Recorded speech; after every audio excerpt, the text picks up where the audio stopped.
আচ্ছা, কেমন হয় যদি শোনেন এশিয়ার সব থেকে বড় ফুটবলার আপনার দেশের কোনো ফুটবলারের ভয়ে অবসর ভেঙে আবারও দলে ফিরছেন? এমন খবরটি যখন শুনবেন তখন সত্যি চাঞ্চল্যকর মনে হবে। ভারতের ক্যাপ্টেন সুনীল ছেত্রী অবসর ভেঙে আবারও জাতীয় দলে ফিরছেন, শুধু একটাই, হামজা চৌধুরী জাতীয় দলে ফিরাই। ইংলিশ প্রিমিয়ার লিগের অভিজ্ঞতা নিয়ে আসা হামজা চৌধুরী বাংলাদেশ জাতীয় দলের সাথে অন্তর্ভুক্ত হচ্ছেন।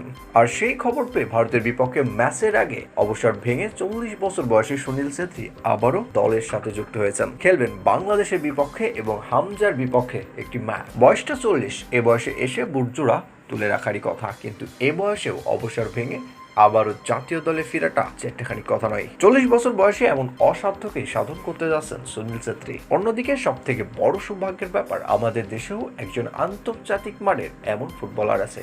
ভবিষ্যতে এশিয়া ফুটবলটাকেই রাজত্ব করতে যাচ্ছেন হামজা চৌধুরী। হামজার আগমনে দেশের ফুটবলে ঘটবে ইতিবাচক উন্নতি। যেভাবে এসেছিলেন জামাল, তারেক গাজীরা, সেখান থেকেই বাংলাদেশের ফুটবলের আস্তে আস্তে উন্নতি শুরু করে। হামজার আগমনে শুধু মাঠের পারফরমেন্স নয়, এদেশের শত তরুণ ফুটবলারদের অনুপ্রেরণা যোগাবেন। মনের ভিতর ফুটবল প্রতিযোগিতার মানসিকতাটাও বেড়ে উঠবে। যেমন মেসি, রোনালদোকে দেখে তাদের দেশের অনেক বাচ্চা, অনেক কিশোর ফুটবলটাকেই তাদের ক্যারিয়ার হিসেবে নিয়েছে। ঠিক বাংলাদেশেরও হামজা চৌধুরী সেই পথেই যাচ্ছেন। সদ্য ইংলিশ প্রিমিয়ার লিগ থেকে অভিজ্ঞতা নিয়ে আসা হামজা চৌধুরী রাখবেন বাংলাদেশের মধ্য মাঠের নেতৃত্ব।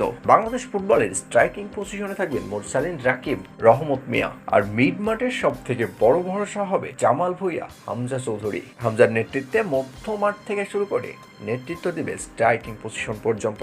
ইতিমধ্যেই জাতীয় দলের ক্যাম্পিংয়ে অনুশীলন শুরু করেছেন ফাহমিদুল ইসলাম।